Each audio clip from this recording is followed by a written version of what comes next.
Happy Tuesday, guys. Happy Tuesday. Happy Tuesday, guys. Yo, of course, sorry, guys. Yesterday, we had to take the day off. Labor Day weekend. We were like, yo, let's take a day off, man. We had a situation going on. So, yep, we're live today. So, guys, what that means, make sure you hit that like button. Make sure you hit that subscribe button. Make sure you hit that notification bell on the right hand side. Remember, we do go live each and every Monday, Wednesday, Friday, 6 o'clock Eastern time. But however, today we're going live on Tuesday. Yay! Thank you for tuning in to Chaos Culture Radio. Hakeem, Jordan, what's cracking like? What's cracking like? What is cracking like? Hey man, we back from the dead. Yes, we are. Hey man, Tuesday. I don't care if it's Monday, Tuesday, Wednesday, Thursday, Friday. I'm here, baby. We here. We about to get it on. So let's go get it. Well, we were talking about that. Probably go live every day. That's what we're working on now. But that's a whole nother conversation for a whole nother game. So I think everybody already realized college football started, and you already know this week NFL will start again. However, that's not what we're going to talk about right now when it comes to sports. But however, Jordan, sports. What's going on in the sports world, my dude? Let's get to it. But about tomorrow, guys, we will talk about who's going to go to the Super Bowl. That's going to be our sports talk for tomorrow. Who's going to go to the Super Bowl? Who's going to win before the Thursday night games begin?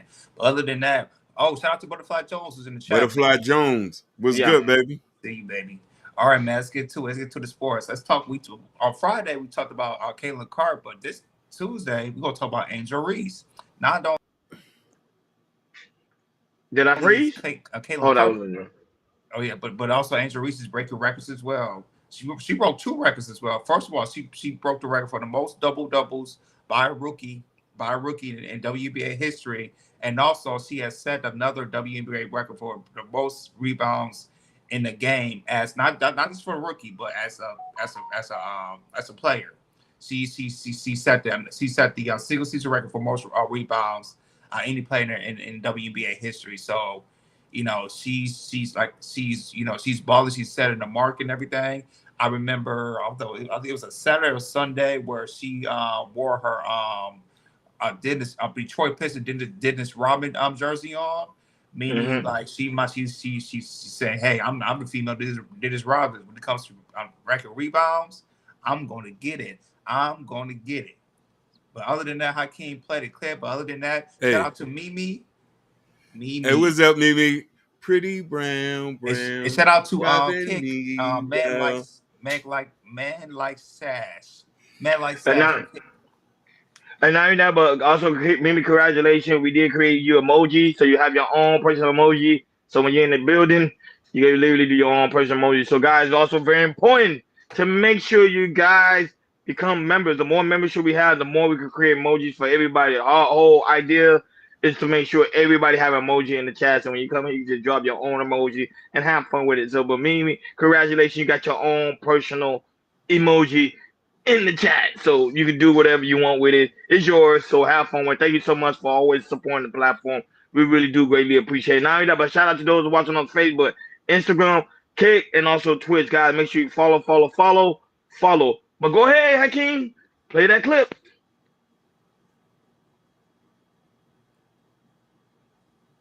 Record once more, and it's absolutely mind-blowing.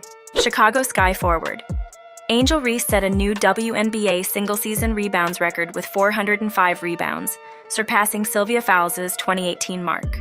Reese needed just 32 games to achieve this milestone and still has 8 games left in the regular season. In Sunday's game against the Minnesota Lynx, Reese collected her record-breaking 405th rebound, solidifying her place in WNBA history. The 22-year-old forward averages nearly 13 rebounds per game and is projected to surpass 500 rebounds this season. Reese, the number 7 overall pick in the 2024 WNBA draft, quickly became a dominant force for the Chicago Sky. Against the Lynx, Reese contributed 4 points and 8 rebounds by halftime, despite Chicago trailing 39-32. Angel Reese just shattered the WNBA record once more, and it's absolutely mind-blowing. Chicago Sky forward. Yeah, right now, currently she's averaging 13.1 rebounds a game. And the thing is, it's like, if she could, it's not over. She's just a rookie, she's just saying that's a rookie, you never know. Maybe the next year or year after, she can average 14, 15, 16 rebounds a game. this girl is like the female Dennis Rodman. She know how to get the nick from the rebounds and know how to get the nick from the ball. But go ahead, Ronnie, man. What's your take on, as we talked about Caitlin Clark on Friday, but Angel Reese, she set a records as well as getting the most rebounds in the WNBA history. But you think so? Like a Dennis Rodman? I think more like Shaq. Shaq was always getting a lot of rebounds too. I think Shaq normally averaged about, I think when he first started, I think around his rookie year, I think it was like 15. But I could be wrong, so somebody correct me if I'm wrong. But I think it was like about 15. But they call her today modern day Dennis Rodman because remember she averaged about what, like 13 rebounds. Well, I think how many assists? I think 5 assists, 5 to 6 to 4 assists. 2 assists. And I think it was like 2 assists, 2 assists. I was about 2, and the points he almost averaged close to 10 points a game. 13. So yeah. I see why they put her as one of Dennis Rodman. But like I keep saying, her and Caitlin Clark is going to continue to dominate the game when it comes to the aspect of WNBA. They're making it more exciting. They're making it more explosive. They're making the people want to watch it. Not only make people also want to watch it, but also people want to gamble as well. Because when people see them two play, it's like, wow, they're very exciting, very explosive. This is going to be a hard rookie decision, like who's going to be rookie of the year. But a lot of people still going for Clayton to win it all, the rookie of the year. But Angel Reese, man, she killing the game. I'm not gonna lie, Jordan and Hakeem. I want to see her play, but the only problem is I might have to fly somewhere to go see her play because Miami don't really have a female basketball team. But hopefully one day they would, and then we can see them play in person. But I don't know. She changed the game, and that's what show you that hard work do play off. But I think a lot of women are still jealous of them too because so much media attention surrounding them. And it's making like the other players who do play well don't get the notoriety like they normally get because them two been always getting the notoriety since the days when they was in college. Go ahead, Hakeem, your commentary. Look at all the memes emoji in the chat. It's crazy. Go ahead. Thank you. I want to make this statement, and I want people to hear me clearly when I say this. We're now entering of the era of women superstars. Now, people might not understand where I'm coming from with that. It took them 10 years to produce 2 superstars. The last superstar was, what's the basketballer? Was it named Cheryl Swoops or something like that? Yep. Yes. You're right. Correct. Now, mind you, I wasn't even watching women basketball, but her name was so prolific that's the only name that comes to mind ever in women's basketball. She was the only name that was ringing bells. It's different from NBA.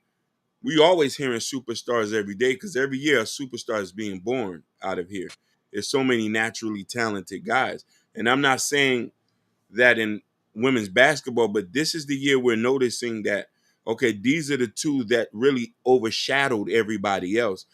And Angel Reese just hitting those numbers just actually said, yeah, I am a dominant force. I am really God's gift. And she's showing it, okay, her natural abilities are showing out. 405 rebounds. That's nothing to sneeze about. That's serious. Like if that was translated, Lisa Leslie. Yeah, Lisa Leslie. You know what I mean? You're right. You see, that's another name, but that's a shout out to Butterfly Jones, man. He knows his female basketball. That's what's up. But listen, Butterfly Jones, correct me if I'm wrong. There wasn't that many people even back then being talked about. Lisa Leslie. Only person I know to talk about who had like war, but not like Caitlin Clark or Angel Reese was what's her name? Who played for Tennessee? Candace Parker. Because remember, she came out of blue and she won. Not only she won Rookie of the Year, but she won MVP the same year. MVP, but rookie as well. Who had more notoriety? Lisa Leslie. I think I see her face was on a cereal box. Correct. Remember, a lot of regular average folks are not going to know people if the media doesn't blast it out. I wasn't too big on an NBA fan until this whole came about Caitlin Clark and Angel Reese and stuff like that. Where I said, let me go sit and watch them. And then, we're doing a podcast. So to see this, since we've been covering her, I have to now keep up on her. And I'm like, yeah, these girls are really balling. They're kind of overshadowing the whole league. I don't hear nothing about the other girls. That's what I was saying. Exactly. You don't hear nothing about the other women. And the thing is, Hakeem, and the thing is, we talk about more about them than we talk about the best player in the NBA, which is A'ja Wilson. Because the thing is, she's a 2-time MVP, she's a 2-time champion, and she's trying to do a 3-peat this year for the Las Vegas Aces, because she played for the Las Vegas Aces as well. You know, it just tells you, just like, even though A'ja Wilson, she's the best player in the game by far. She averaged like 27 points a game and 12 rebounds. She's right behind Angel Reese from as rebounding, but leading scorer, A'ja Wilson is leading the scorer and everything. But the thing is, it's like, she's not, even though she's the best player in the game, she's not being pushed like an Angel Reese or a Caitlin Clark is and everything, because, like I said, Angel Reese and Caitlin Clark, remember they started back in college and everything. That's what we found out about them was college. Remember when Angel Reese, she did that, what Caitlin Clark started doing that to people. And then once Caitlin Clark met Angel Reese in the championship game back in college, and Angel Reese, she started doing that, and she beat Caitlin Clark and everything. So that started a rivalry right there, which it pushed to the next year, which they played again, but Caitlin Clark beat them. Now it's getting pushed into the WNBA and everything. So it's good to see these two stars. They started from college and going to the WNBA, and now they making a lot of noise in the league. And not just making noise, breaking records, as Caitlin Clark breaking the most 3-pointers as a rookie, and also breaking the assist record as a rookie, and also leading the league as assists as well. Was Angel Reese, she's leading the league in double-doubles, and also they lead the league in rebounds as well. So these two right here, they're definitely changing the game. Go ahead, Hakeem. I like what you say, and I'm going to speak for average people. You gave a lot of stats. For the average person who don't understand stats, they're looking at two things: personality and basketball skills on the board. If they're like God stocks, a lot of people remember Steph Curry for those long shots. Correct. Most kids don't even know his stats like that. Most people know Kevin Durant as a clutch shooter. The guy from Milwaukee, he moves around. He can do 3-pointers. He can dunk. He's a defender. You feel me? Now they're talking about Victor Wembanyama.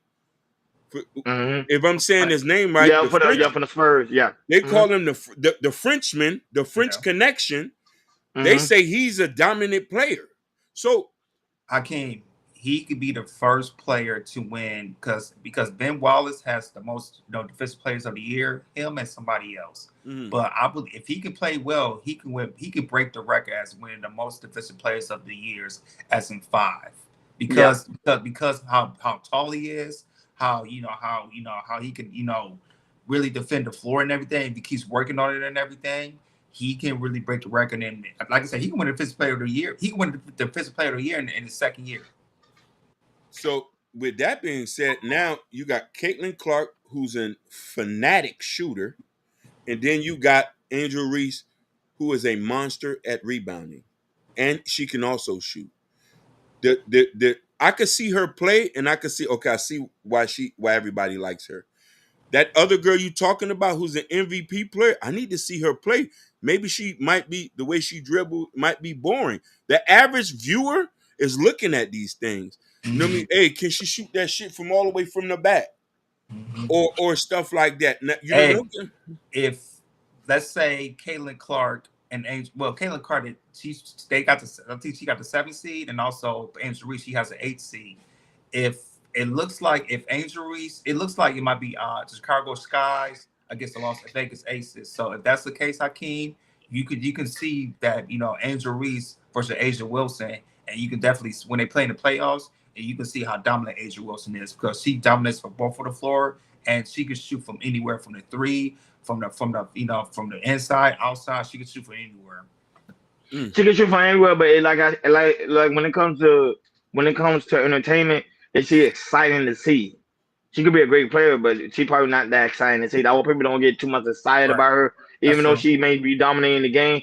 But Angel Reese, Caitlin Clark, they on the floor is like, wow, them girls are very exciting. Them girls are like less than, and they coming out there showing like, hey, we belong out here. We belong in this league. So that's what's happening now. I think you say it a lot, Jordan. Be like Larry Bird and Magic Johnson. Same thing. Same chemistry, same history. It's like it's history repeating itself in a woman version. But shout out to them two. Shout out to Angel Reese. You know, she's doing her thing. And you already know she's beautiful as that, too. A lot of men have a lot of crush on her.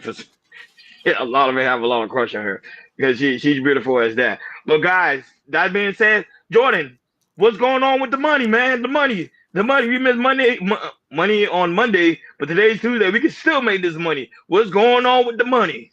Let's talk about the money, man. We always want to, get the money, save the money, do anything to get more money. Let's talk about, saving for your retirement and everything. So the average American does have nothing for savings. They're not saving well, not in their 20s, not in their 30s. Some people not saving in their 40s and everything. So there's a financial coach from Fox Business, and the coach will talk about, how can you start saving for your retirement, from working for 401k, save, you have get your checks and everything, save between 5-10% or 20% from your checks and everything, just a whole bunch of stuff.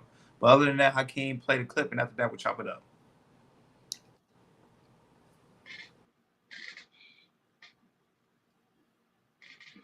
Fox News.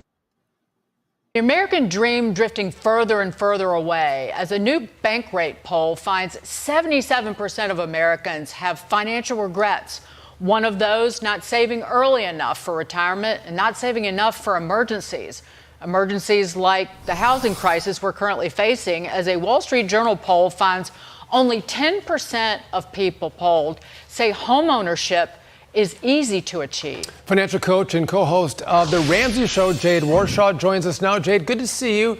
So for those people who find themselves in the position of not saving enough for retirement or not saving enough for an emergency in their life, what advice do you have? What can they do? How can they redo things? You don't get time back, but what advice do you have to help them make it up? Yeah, thanks for having me. Listen, I relate to that 77% of Americans. I know a little something about regret, right? My husband and I had $280,000 of student loans, and we had cars we couldn't afford, and we did the whole credit card thing.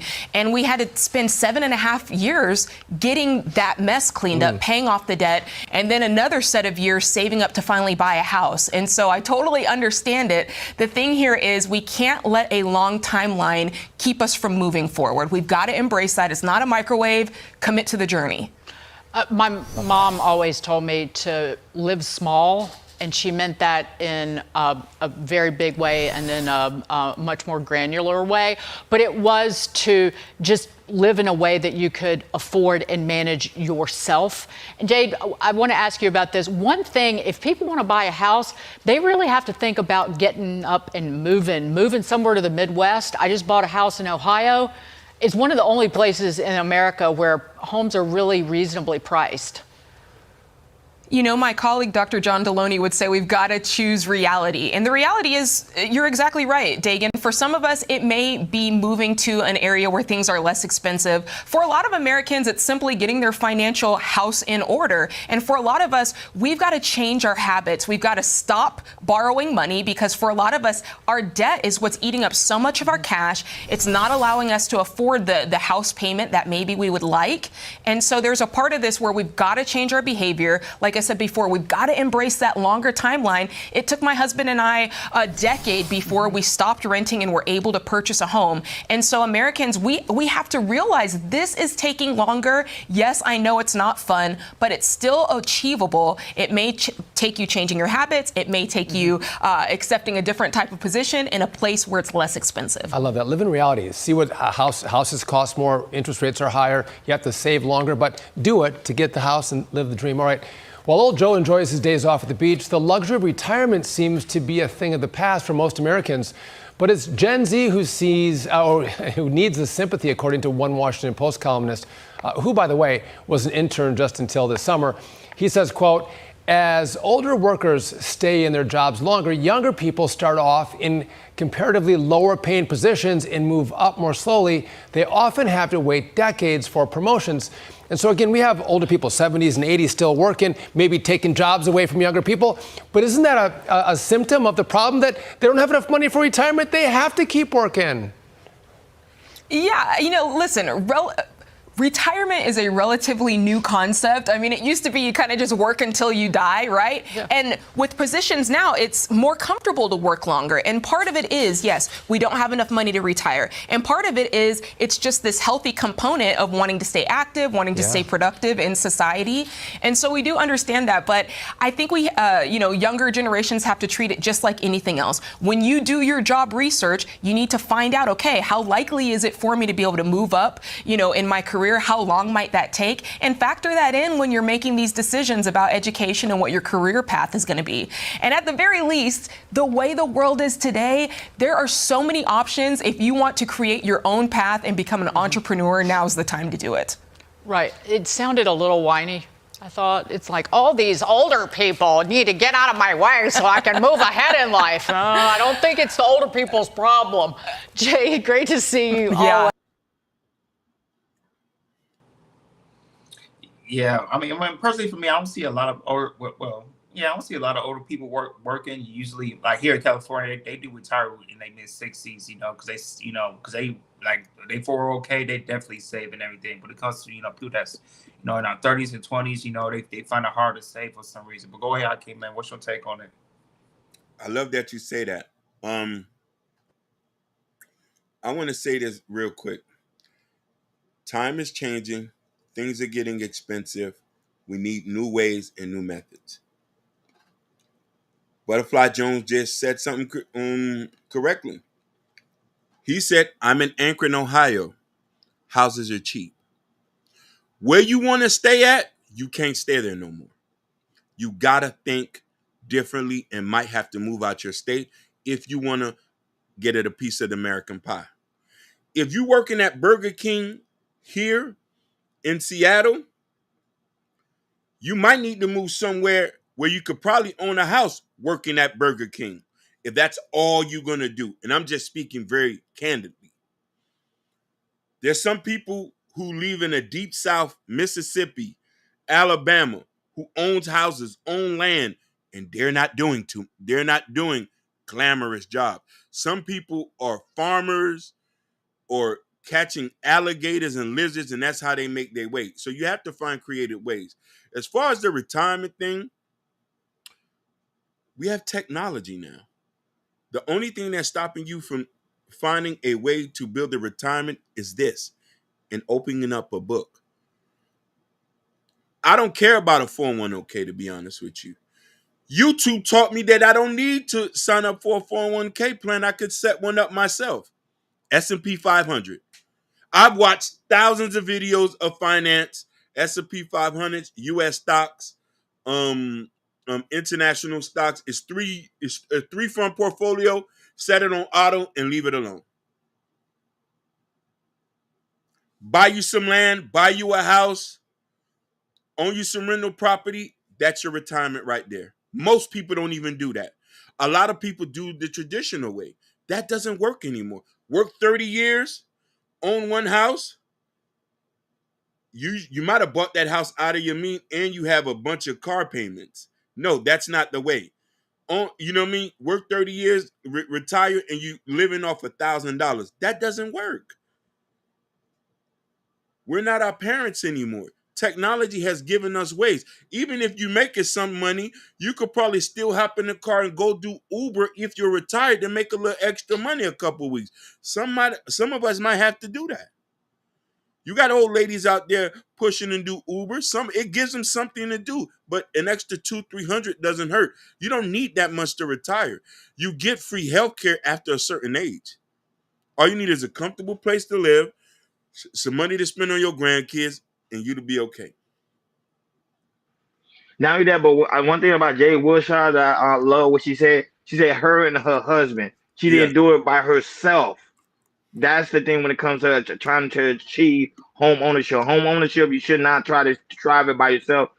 Try to thrive it with someone that you could build a future with. Then you were able to capitalize off the opportunity. Yes, a lot of people right now are complaining about home ownership because, like Hakeem said, people are living in areas that is beyond their means. Straight prime example, Florida. Well, I was looking. I told you I've been looking around for houses and stuff like that. Yeah. One house in Miami, Florida, was like $500,000.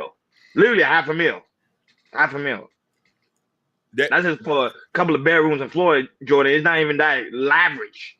That right there, that $500,000, like she stated, I could go to Ohio and get a beautiful home for less than for $250,000.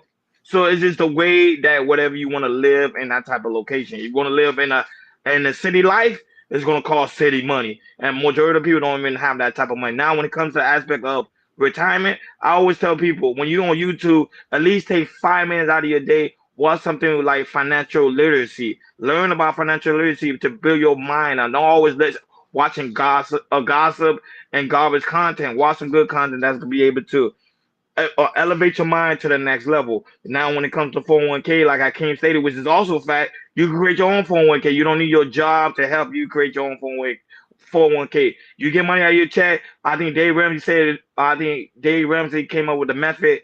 I think it's 10% save, and the rest, I think the rest of your money goes to your bills, and then I think 5 goes to you. So if you manage those, I don't know if I'm saying it correctly, Dave Ramsey, forgive me, but I know when it comes to the aspect of saving, you always say, make sure you have extra money, use that and throw it in somewhere so you can be able to build your own future. Because I came and Jordan, I'm not lying to you. I do see older women at Burger King. Yep. At Walmart. Yep. Whole Foods. Yep. Target. I can give you names. They're not retirement because they don't save. And the sad thing is too, Winn-Dixie, and the sad thing is too, people keep forgetting, women, statistically speaking, women live longer than men. Yeah. Men are out of here, and there's women that's still working because their husband didn't save. So I would say it's very important to make you set up for your future, because you never know. I know everybody say tomorrow's not promised, but at the same time, you still want to set up for it. Go ahead, Hakeem. But also remember, women typically work in retail jobs. And shout outs to Deli Millie 07 from Kid. Yeah, the Kid. I shout out to Kid. Yeah, follow Kid. Guys. Follow. The topic is saving for a house. Well, retirement. Yeah, retirement. Saving for retirement. So so that is the case. You know what I mean? That's all I wanted to say. Now that, but shout out to Ashton, the creator of Sightseer Avengers, also in the building. Shout out to the lovely Sherry Bryan. And also Brian and Sky. Listen, shout out to you guys. Mooney, go ahead. She giving you so much love. I said to myself, I lost her. Hakeem, I told you I'm good with the ladies, man. You don't believe me, man. I said I lost her. I'm good with the ladies. I said I give her a shout. I give her a shout out. You be talking. You want to cut everything off like, yo, shout out to Sherry Bryan. I said it took me a couple years to build her up, and you just took her away from me. Nah, I give her back to you. You gotta do. Remember when she pops up, you gotta stop everything. Say, shout out to Sherry Bryan. You just shout out to Sherry Bryan with that energy. She gets excited. I just don't be listen. I be trying to respect you. You know, I just don't want to cut up in front of people. I was like, you cut in front of me. I do it all. I do it all the time. I do it all the time. Mimi's in the building. I said shout out to Mimi. She's in the building. Ashley's in the building. Shout out to Ashley. I said everybody's in the building. Butterfly. I said shout out. Even while y'all talking, see, I told you she like woo, because it's like shout out to Sherry Bryan. She's in the building. Jordy got to do that same energy. It's that energy. It's like a rush. Hey, you get a rush. You know what that has to happen after the show? I'm at to go back to the trenches to get my courage back. Look, celebrate me. I told you gotta. I do. Women want to be celebrated. Listen, don't worry, Sherry. I'm going back to 4-7. I'm going back to Adam Powder to get my courage back, because I think I lost it now. Wait a minute, Ashley got an emoji? I forgot Ashley had an emoji. Yeah. No, because people put Ashley emoji in the chat. No, I know Ashley got an emoji. I'm just joking. No, but. Say, folks, work together. It's not that hard. I promise you. Even if some people use the method, now the bank have their own method. Bank of America have their own method. You spend a certain amount of dollars, they save the extra change you have left over, and they put it in the savings account for you. So banks are knowing that people have an issue with savings, so they create methods so people can save, so they won't have to suffer later on in life. Go ahead, Jordan. Your commentary. Yeah, man. When it comes to you live in a big city, I'm sorry, but you're gonna need some type of side gig. You especially live in a big city, especially here in Los Angeles. Majority of people don't have just one job. You know, either they have a part-time job or they have side gigs. So in order, to save some type of money, because the middle class wage here is at $61,000. $61,000 here in LA. So when it comes to big cities, I require you to get a second job or a second gig. You know, if you get a gig of 2 to 4 hours, make some good money off, for the side. That's perfectly fine. But now, and also, if you work in the Midwest, if you're in Illinois, Michigan, Ohio, Indiana, Kansas City, all that type of stuff, which there's a little bit more cheaper there. To me, it's kind of require you, stuff is getting expensive. It's going to require you, to maybe find you a mate and live with that mate, so you can save money. Save money for you to save money, so you can also to save better as well. Everything. Because I know there's a lot of single people out there, and I know a lot of people are struggling out there, especially with saving money. But if you find a mate, find a long-term relationship, that's the best way to do is live together and combine your money together, and you can save well. Me and my wife, we make over, in the household we make over 6 figures.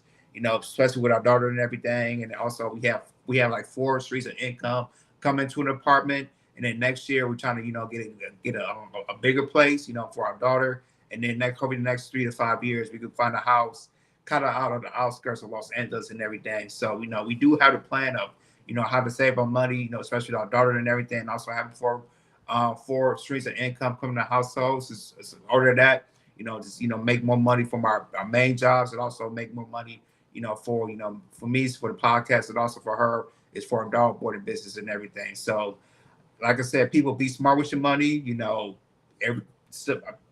It's going. I mean, economy is getting crazy right here. So, it's so much stuff you can find on the internet on how to save money. Or, like I said, if you live in a big city, there's side gigs anywhere. You can find these side gigs anywhere. You don't have to work 20 hours. I find a part-time job to work 20 hours or 15 hours.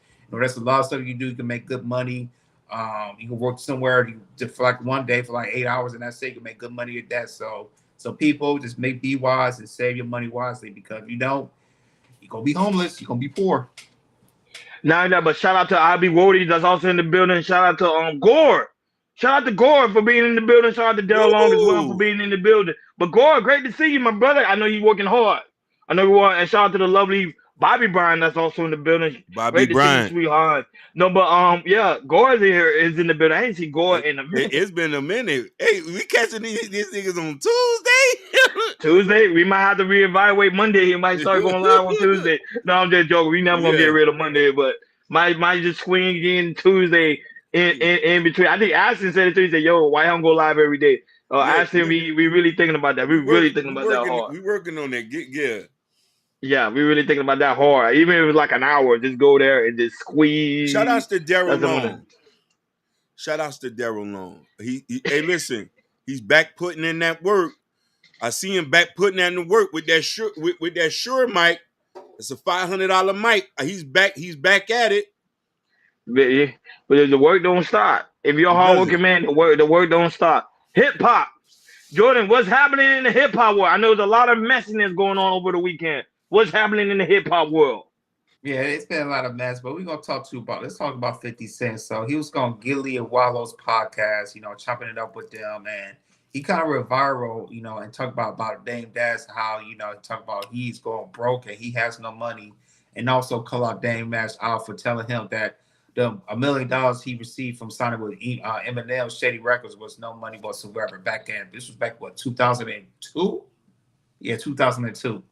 And he's 50 Cent is he's talking it up about Dame Dash, because Dame Dash he ain't doing no good. Ever since him and Jay-Z split up, he's been going down going down the water. And you see Jay-Z right now, he's a billionaire. Other than that, Hakeem, go ahead, play the clip, and after that we'll chop it up. Shout out to the Wiz Kid. He is the Wiz Kid. 100% on the tip. Hey, Sherry, I didn't forget him. A lot of y'all didn't know I have been sick. I've been sick with COVID. I'm gonna make sure he's straight. Shout out to that. Shout out to Hakeem getting well. Yep, 50 Cent was lit. It was. Lit. I saw he remember he don't like Dame Dash. He don't. But go ahead, Hakeem, play that clip. That one, he was lit. For that first deal, I got $1 million. Cash, add the taxes. The only person that pointed out that $1 million was no money was Damon Dash, and he has no money now. I only felt that, because he said that ain't no money. Like after you get you a watch, a chain, and you look out for the homies and you do this, then it's nothing. Right? And I was like, nigga, I'm from 134th Street. $1 billion is a lot of money. Right. I think I hit the lotto. Right. How you gonna say there's no money like that? And I just never forgot that because of how it felt. Was that the only offer you got? Was any other labels offer you? I met with everybody. I met with Clue, Desert Storm, all of them. It's because I wanted them to say they was doing the deal with me. How much money did he give you for that first deal? I got $1 million. Cash, after tax.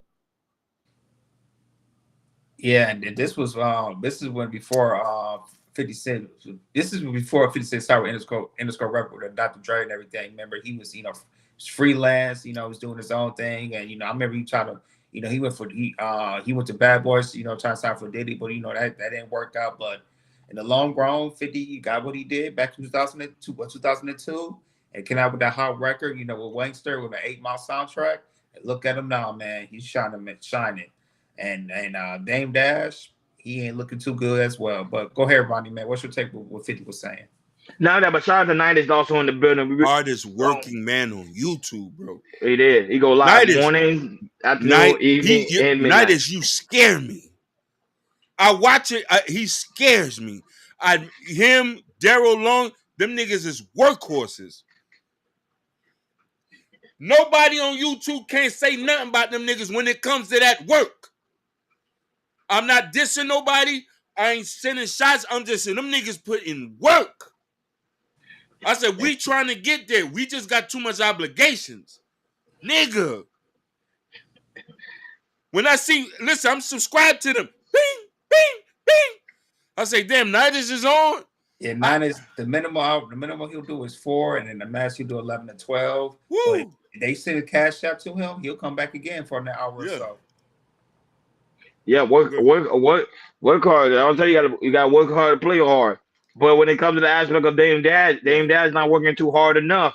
Ever since the fall of the Rockefeller, it really hurt him. Remember, he explained it so many times that when his downfall, he felt that getting into business with Jay-Z made his life go completely to the left because after Jay-Z left, he had to find other ways to make ends meet because remember, they lost the artists. They lost a lot of deals behind the situation with Rockefeller. And then now he had to go and use some of his money he had with Rockefeller, use that to try to do film. I think you already know, State Property. He was trying to do other type of movies that didn't do well, and he went bankrupt. See, that's why you got to be careful who you make fun of because the same person you made fun of, 50 Cent, is not winning. He got his own filming studio. He got powered. You already know he had that vitamin water deal, and he sold that. Got a couple of mills from that. So you got to be careful who you make fun of. That wasn't Butterfly Jones. It's true. It's karma. Karma really bought Dame Dash in behind. And Dame Dash stated himself. He stated that he's going broke. He literally stated that on a recent podcast. He said that he's going broke. And then my mom was like, how you going broke when you had all these deals?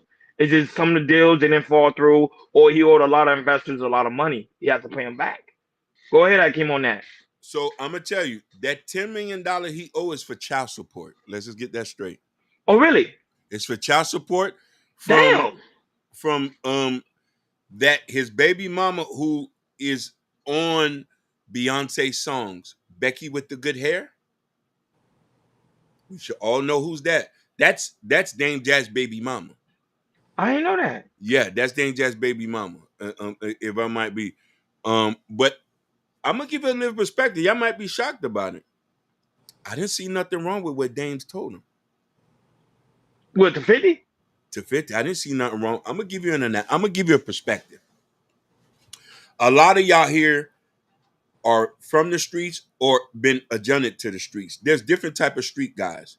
50 is a hardcore street guy who shot bullets and guns. He's not a hustler. No. He hustled and got shot at. Dame is a hustler. He's been getting money for a long time, and he's an arrogant hustler. Shout outs to Faye James. Shout outs to Faye James. We ain't seen her in a while. What's good, baby? So let me tell you, when Dame told him, yo, $1 million ain't enough. I've been around guys like that. That what he told him, 50 probably took it to offense because 50 was holding Max and guns. Dame is from Harlem. They get flashy, they get money, they get fly. When he tells a young nigga, yo, $1 million not enough, he's telling you, don't think that's enough for you. Hustle more. When I heard him said that, it's like they'll never be content. So, but he probably took at it as he dissed him. I didn't think Dame intended to diss him. I took it as a message was like, hustle harder. Like get money harder. Nobody, you gotta come from the aspect of 50 Cent. Remember, 50 Cent is new to the game, especially when it comes to the rap game. I and understand signing that. artists. So he probably like, hey, wait a minute, I'm just new. I just started. But here's the thing: we all come from poverty. Messages are interpreted differently. We can't Yes. be emotional at the time when a nigga tell us something. That's our biggest weakness. We have to take it in, analyze it, input it, and then see what they're trying to say. Hey, $1 million ain't no money. He was telling the truth. You're in a higher echelon. In echelon, where he's at a point where he's making 30 million. I want you to come up here. $1 million ain't no money. Work, nigga. Now, it infuriated him, but look where he's at now. Yeah. If That's Dame true. told me, you see what I'm saying? He's bigger than everybody, even all his enemy. I personally, knowing that gave him the hustle, I would have paid Dame. If I was in 50 debt, I would have just paid his debt off and gave him an extra cash because that was my motivation. He told me $1 million ain't enough. I'm $1 billion up. And But remember, Dame, 50 Cent mindset is different. he's different. That's the problem. He's not gonna. He I don't probably think, no.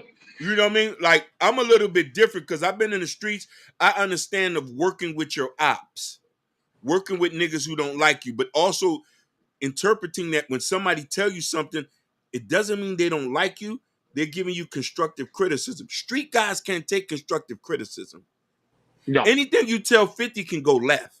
Don't. If it's Exactly. not straight or if it's not praising, it can go really left. Most of the, you know what I'm trying to say? And don't get me wrong, he's done well for himself. So that's why he still is the head of the snake. But still, you need other people to tell you some stuff, and it might be kind of offensive. You know what I mean? Dame comes from money. Dame never been broke. He comes from a family of money. Like when Dame was a club promoter, he always been fly. When he met Jay-Z, Dame wasn't broke. His daddy and them had money already. Well, he Dame broke is now. the reason he is now. Broke now. He is down for all that too much Sam Rothstein. I'm done. You right about that, King. You know, a young 50. You know, he like I said, he probably a little bit more emotional. And when he took that, he probably would say, "Hey, man, F you, man. It's a lot of money to me and everything." You know, because 50, and at the time too. Remember, 50 at the time he was beefing with Ja Rule and Murder Inc. at the time too. At the time too, because anything that somebody said about 50, he took it to the series, he took it to the max, and he was gonna beat back and everything. Now that he's older, he calmed it down. I mean, he's still petty, but he ain't like we used to be 20 years ago now. Now, he owns so many things. He's, like I said, in a few years, he's going to be a billionaire. He's going to be in that billionaire mark. And right now, he's looking at how big I am. He's looking like, damn, man. Dame Dash is like, damn, homie. High school, you was the man, homie. That's what 50 Cent looking at him right now. And unfortunately, Dame's going broke. And they ain't coming back. It looks like they ain't coming back with that. So, 50 said what he said. We already know how 50 is. He could be petty. If he talking about it back then, I guarantee you, he ain't gonna never let that go. He gonna keep it to him until the day he die. That's how he is, and we all know that about 50. That's how he is. He can be petty. He almost 50. He's gonna be petty. We turn 60, 70, or if you reach 80, he's still gonna be 50. He's still gonna be petty. That's how 50 is. Butterfly Jones say he ain't broke. We know he ain't broke compared to us.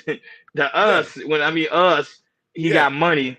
But when it comes to 50 Cent and Jay-Z type level, they consider him to be broke. Remember, he still have investment. He still do. But he still owe a lot of investors. Like Hakeem said, he still have back old child support, which I didn't even know about. So that was new information to me.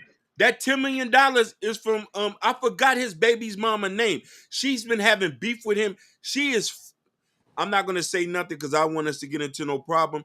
The money he owes he owes child support to kids that he still are friends. The child support he has, him and his daughters are friends. They see each other all the time.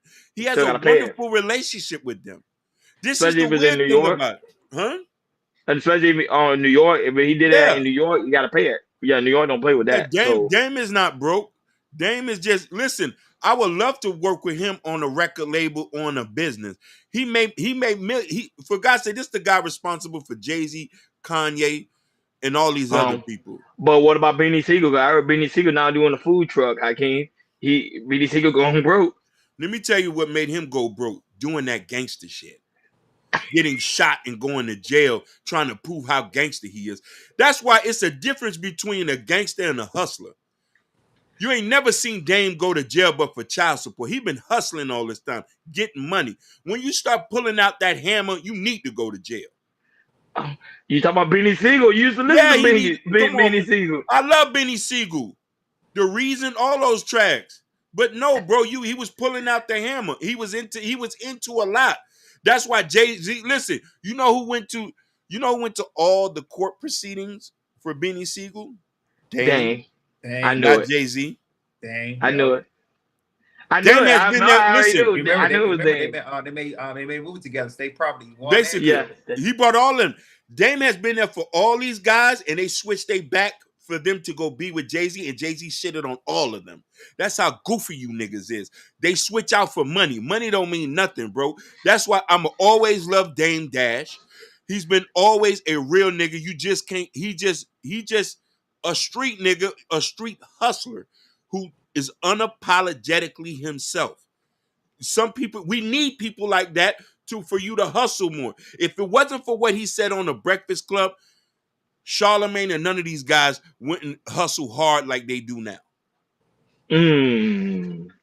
Well, shout out to Dame Dash. Hakeem's a big fan of Dame Dash. So Rockefeller forever. But you can't say G-Unit forever and then Rockefeller forever. Which one is it? I'm sorry. Rockefeller forever. The Dame Dash version. And then what happened to Freeway? Was Freeway still around? Or Freeway is Well, that boy half dead. I'm praying to Allah. No, God, it's not funny. It's not funny. No, I'm praying for him. Wallahi, I'm praying for him. Listen, he's been going through a lot. God bless that brother. I know he's been dealing with some sickness. This is why it's real. Yeah. Take care of your health. Eat right. Drink fruit juices. Walk. Do as much as you can. As we get older, brother. Wallahi. I'm telling you. I'm praying for that brother.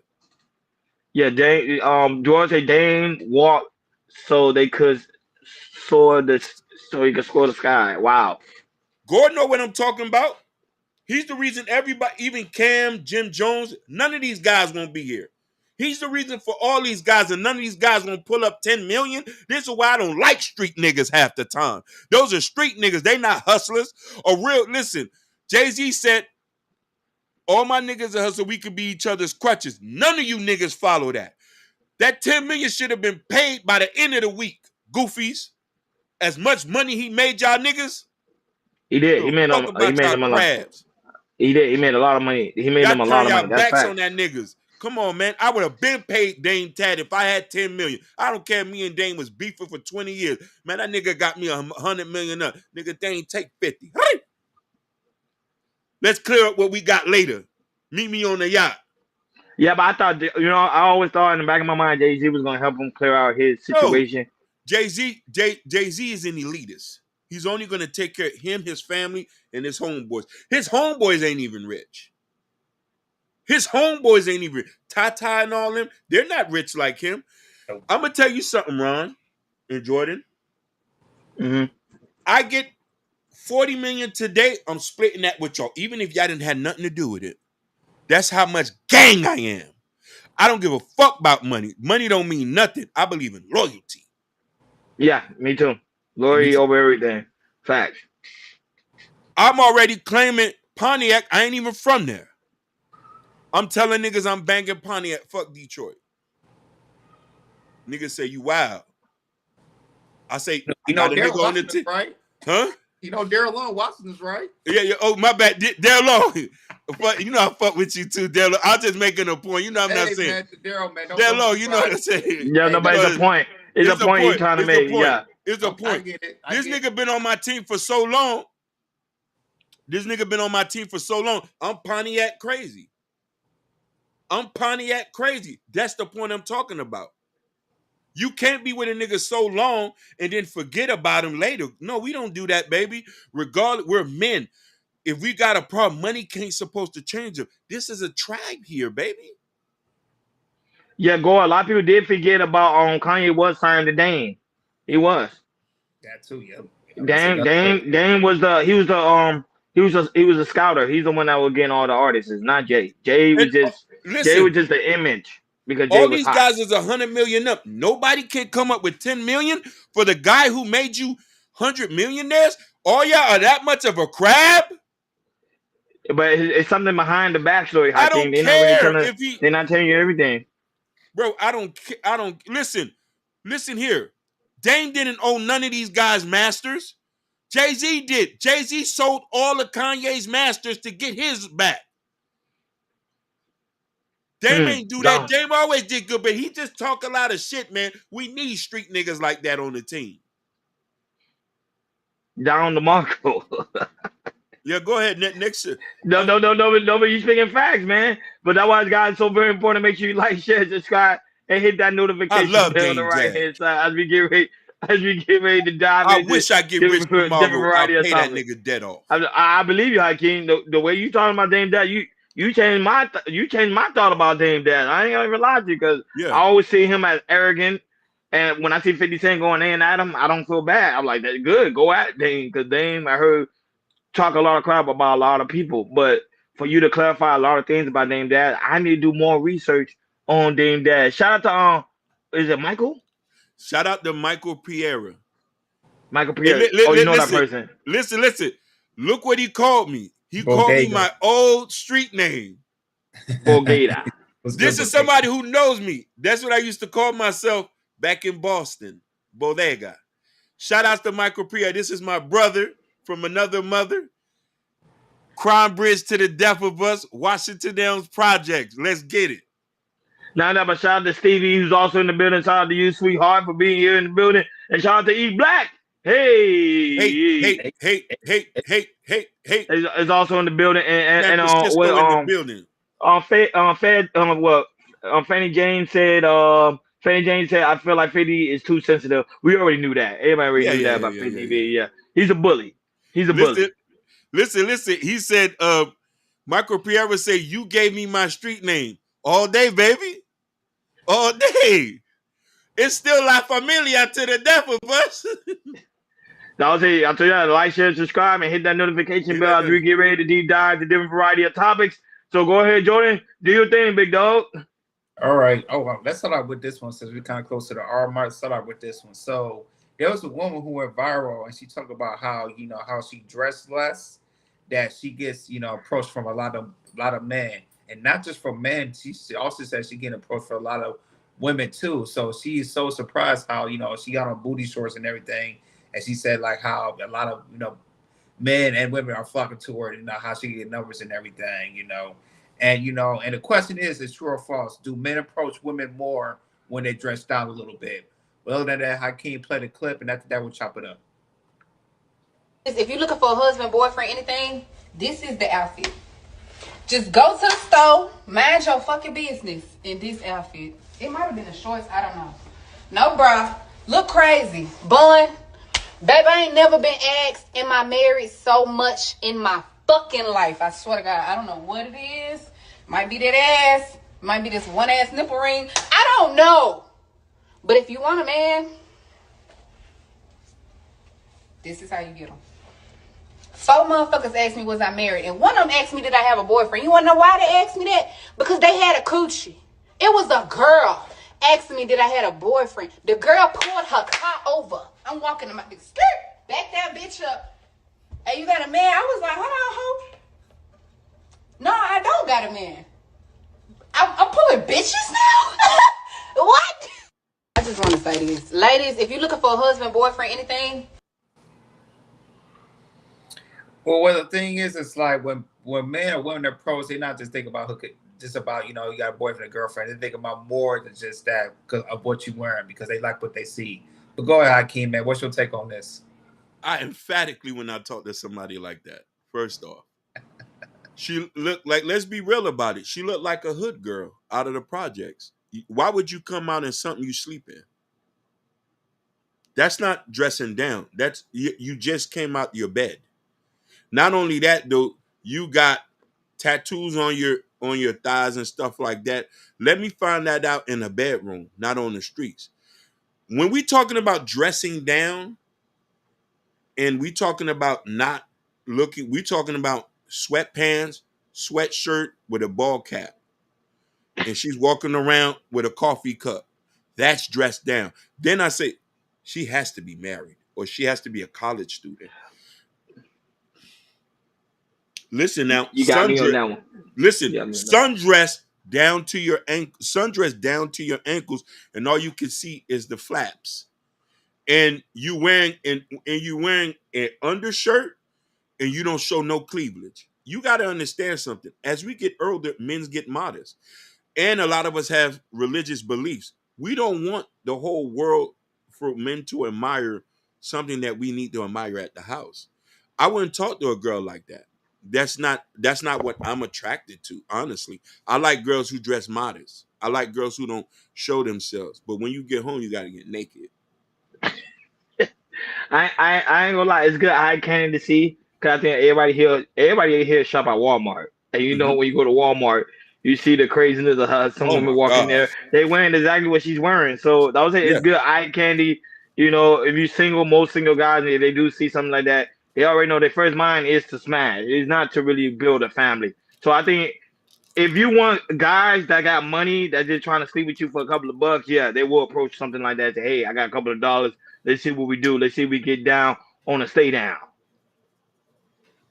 So, but to get a husband, not really too much. Because like you said, Hakeem, husband like to see their woman pretty much covered up to the point that they look presentable in public. Even if they go to the grocery store, they still look a formal presentable, that you're not out there looking like ratchet. But remember, we live in a ratchet culture today. So ratchet culture is primarily on top, and the girl that normally dress classy is normally put at the bottom.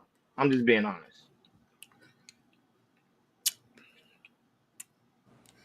Yeah, it's a fact. Yeah, it is a fact and everything. And you know the ratchet. Oh, go ahead. Go ahead. No, go ahead. No, finish what you were saying. No, I was gonna say, you know, the ratchet culture. I don't know. You see Mimi comment too. Mimi made a good point. I want to address Mimi comment because Mimi have a point. That's all she was saying. You don't have to be done up in a demographic. That's what she said. Yes, you're right, Mimi. But she had on boy shorts. I could see her buttocks. Real men who wearing tailor-made suits with them brown shoes buttoned up, who's pulling the Lincoln Continental Reserve Edition, number 45. Ain't trying to get that to take home to mama. A lot of y'all forget, a lot of these guys still got mama at the house who still reigns supreme. True. You know what I'm trying to say? A lot of y'all be forgetting. A lot of these guys who walk around here with money, they mama probably invested in business. Y'all ain't do nothing. So you need to make sure you are well enough to get into this. I don't know. You see, Michael comment also stated too. He would say the way the lady dressed show her personality. Whoa! So I'm saying that's a good point. I'm saying ratchet. That's the ratchet culture. That's her personality. Yeah, ratchet. You on something? She's gonna get hood guy. Go ahead. I know you're gonna read me comment. Go ahead. She said, "I stopped going out with a full beat. I literally put on Conclear and highlighter, hair either curly and straight, t-shirts and short and leggings. Perfect. But here's the thing. I seen you regular and you still look good. You know what I mean? Even, you know what I mean? And that's the thing. It's not over the done. And one thing, Mimi, a lot of guys assess women differently. If we see you coming out looking like you go to the club, my first thought is, I can't afford her. Walk away. Even if I got the money. Even if I got the money, I said I can't afford it. She want a Birkin. I ain't buying that. She want a Birkin. I'm not getting that. I was say the only way I can see that is like I say you see that going to Walmart and everything also, or if they go to like Planet Fitness like they work out something like that. But other than that, if they going out somewhere looking like that, you know, my wife, oh no, she does not do that. She makes sure she is set before she go to a side store. Yeah. She is set, you know, and all her friends are like that too, you know. They'll have on their their house shoes on. You see that sometimes you go to Walmart, they got the gown, all that type of stuff. It's like it's just improper, yo. It just, like I said, you're right. Just like they just came up from the bed and they go straight out and everything. And we're real men are not looking like that. They're not looking at some stuff like that. If you dress well, just dress well. You don't have to put up makeup. You just dress well. We going out and everything. You look nice, presentable. But stuff like this, there are some men who will be hungry just to get some. Oh, I'm gonna hit that right. Hopefully, I can hit that right away. I know she let me hit right now. Let me see if I can talk to her real quick. Let me hit real quick. No, but I say prime example. Mimi could come. She could go in the grocery store dressing normal. And then that girl come in the grocery store, more guys will look at her than Mimi because that's the culture we living in today. We living in that ratchet culture where the women that dress like that get more approach than an actual girl like Mimi. I'm just being honest. I'm just being honest. Listen, I see it all the time. I'm with you, but I'm gonna tell you what's the difference. Mimi would get guys that are 100,000 and up. That girl with the ass shots is gonna get 40,000 and down. Yeah, she get the 40,000 down, but the guy that's 40,000 down still portrayed that he got 100K because the clothes he wears. That is true. You already know the Gucci, the Louis belt, the chain. So the hip hop culture.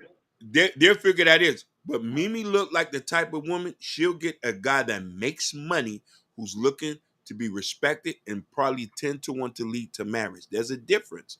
And I wanted to point that out to Mimi too. The video, what she was trying to explain, it made sense, but the application was wrong because she had on shorts that was so high, it's like showing cleavage. But I can't wait to keep going back to her shorts, man. You like that shit, man. Listen. Because let me tell you something. I'm an older man. And why you didn't go to ask me she ain't wear no bra? Why you kept going to the shorts? No, because I couldn't tell she wore a bra. She had a shirt. Her top was okay. But when I seen the shorts and I seen the print, so I'm already thinking I keep nasty. Listen. I'm telling you, like, this is why you got Muslim girls that get respect. You can't think of nothing but to see, maybe see if she's smart. But when I seen the girl, I always thinking about was the print. So if I'm thinking like that, ain't no hope for you with me and you, girl. No, but let's keep it back because the Muslim girl, I seen one at the airport one time. She had a bag on her that didn't do her no justice. That's the bag. She still had a bag. You say, yeah, she got a fat ass, but that's it. That's all you can say. She got a nice, but that's it. Make your ass smile. Show hutch. No, but yeah. Shout out to Ken Dog. The mom father's in the building. Shout out to him. Nobody will say, but I'm just saying how it went. That would be key. I tell people. One of my homegirls told me that it was a truth. Like how the Shuki Anna type women are getting married, and the girls that very nice, conservative are getting overlooked. I can't even enjoy it. What is your pushback on that? Because they say they are the ones that's keep getting overlooked. Shout out to Truth, number favorites also in the building. Go ahead. Shout out to Truth. Let me tell you something. They're not being overlooked. They're going to the wrong places to look for them. Them niggas is not at clubs, lounges. They're not there. Those niggas you want ain't not there. They're not there with the heathens. They but how can you mention the Rock Bar? How can you mention the Rock Bar? There's some elite in the Rock Bar. If there's some elite in the Rock Bar, there's still the ratchet in there too. All theirs were guppies there. There was no civilized women. Like, nigga, I met more women at Starbucks and at the museums. And niggas is like, your black ass in there? Yeah. I had a girl told me that. I had a black girl walk up to me. She said, you in here, nigga? And mind you know how she said that? Because I was in there in some Nikes and some jeans, and the jeans were falling off my ass. And that day I was having a rough day. But I was just saying, I heard they had a new exhibit in there. Yeah, nigga, you in here like that? Or go down to Miami-Dade College. Yeah. Hey, true. The link is on Wednesdays. We changed the format on Wednesdays when we drop the link. And we dropped the link last Wednesday. You didn't even show up. My boy, did he show up last Wednesday? I think he did. No, Ruthless Truth did, and Jalen. On Jalen, yeah. He didn't show up. So yeah, we dropped the link on Wednesdays. But hey, I ain't gonna lie, Hakeem made me laugh when he went to the Rock Bar. I'm like, Jordan, I ain't never been to the Rock Bar. And I was like, I've been in how the Rock how you Bar. got in there? How you got in there? No, listen, these hoes be thinking I be broke. And be like, oh, because they say you look like an old man. Yeah, I look like an old man. Yeah, I put on collared shirts. That don't mean I'm broke. But you say, but how can you say, the women that come at you, they know that you got the money, you got the My guap. nigga, listen, I got Paymaster written on my face every day. Hey, pretty soon, y'all, we're going to do some vlogs now, and I want to see what Hakeem's talking about. I got Paymaster written on my face. Listen, every day they see me, they say, nigga, you need to pay because you look like that. Hey, Jordan, True said stop calling him True. His name is Ruthless. Oh, yeah, because you said Ruthless True. Yeah, Ruthless. I'm going to keep it ruthless. Hey, but can you trip it?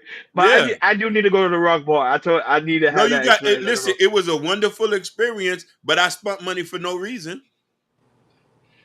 I spent money for no reason. So Hakeem, when you get the bag, then where you expect to go? If you can't go to the Rock Bar, where you go to the house party only? I might go to Papados. I might just fly into Dallas and just go to Papados. You know what I mean? That's in Dallas? Papados in Dallas? Papados is in Dallas. Yep. Papados is in Dallas?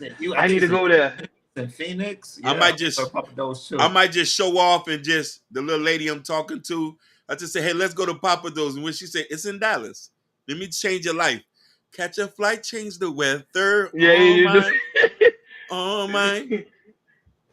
So that would at least be at Papados in Dallas? No, but it's good to network. That was it. Yeah, Dallas. Seafood there, real good seafood. Yeah, real good seafood. Also, Jordan, you been there before? Or you just saw it online? Listen, I like to eat Caribbean food, and I know women are too bougie to eat that. I eat black, so I eat that with my niggas, my family. You know what I'm saying? But I have to splurge on the broads because they don't like to eat real food. They want to eat the bougie food. I don't mind. I tend to fund your bouginess at times. Feed into your ego. Yes. Okay, moving forward, Jordan. Go ahead. Time is against us. Go ahead. Time against us. Let's go to South Carolina. So there is a college basketball star named Ashley Watkins. She played for the University of South Carolina. She played She played with him last year and won the title with him. So there is they issue a warrant for her arrest of following an incident that happened at a university dorms located on Lincoln Street. So according to reports, the victim is claiming she picked up against her will by Watkins. In addition to Watkins picking her up, the victim is claiming Watkins grabbed her head and face, forcing her to walk down the hallway and preventing her from leaving the dorm. After finally getting free, the victim ran away and pulled a firearm. This leads to local authorities arriving at the scene of the crime, reviewing camera footage, and arresting Watkins. As of today, she has been released of a $30,000 bond and is still able to travel with the team to out-of-state games, but the team has not released any official statements or confirm if she was still an official member of the squad. However, they did acknowledge her arrest. And I believe she's projected to be a top 10 or top 10, 15 pick for the WNBA next year. So this went viral, because this story was crazy coming out of the University of South Carolina. Without further ado, Hakeem played the clip, and after that, we'll chop it up.